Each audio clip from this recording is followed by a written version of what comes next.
So simulan natin dito mga idol. Gemma Galanza may matinding revelasyon kaya hindi nakakapaglaro sa kupunan ng Creamline Cool Smashers. Ang kanyang lumalalang injury, magiging problema nga ba sa mga susunod na conference? Well, pag-uusapan natin yan, pero bago yan, huwag niyong kakalimutan muna na mag-like and subscribe.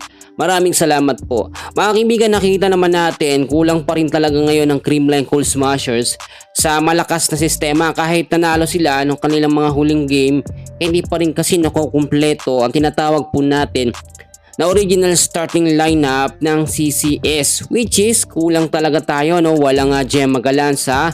At syempre alam naman natin ang pinaka dapat po talaga nasa CCS ay si Gia Morado de Guzman, pero wala ho sila.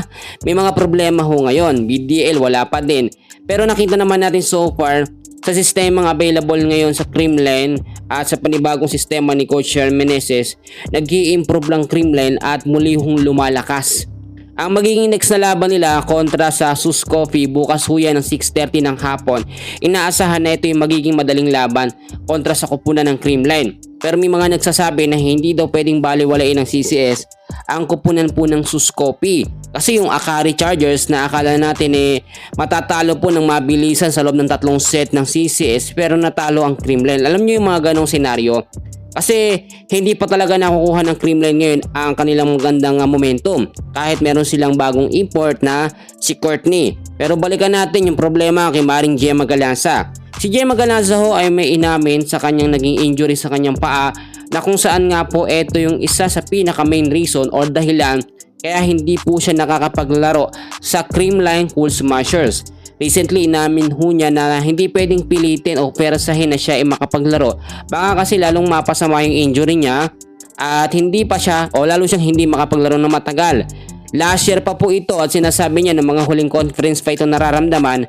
Hanggang sa ngayon, nung chinek nila ay may nakita pong something. Aminado naman si Gemma Galanza na talagang namimiss na niya maglaro sa kupunan ng Creamline Cool Smashers. Yung kanyang mga malalakas na palo, nakita naman natin, hindi niya humailabas. So ang tanong ng mga CCS fans, kailan nga ba makakapaglaro itong si Gemma Galanza? Sa pinaka-latest po na update natin na nakuha natin dito sa Creamline Cool Smashers, hindi yung makakapaglaro ngayong PBL conference, no?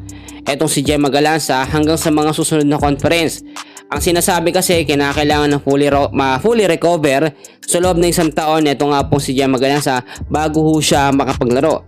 So ang ibig sabihin ba nito wala muna tayong mapapanood na Gemma Galanza sa kupunan ng Creamline? Yes, hindi natin siya mapapanood na makapaglaro kasi baka mapuwersa, pero may mga posibilidad din pagbabago sa magiging desisyon ng management ng Creamline Cool Smashers. Kapag napaaga yung recovery ni Gemma Galanza ay pwede na siyang mabigyan ng clearance para makapaglaro ulit sa kupunan ng CCS. Yan muna ang update natin sa ngayon. Maraming salamat po.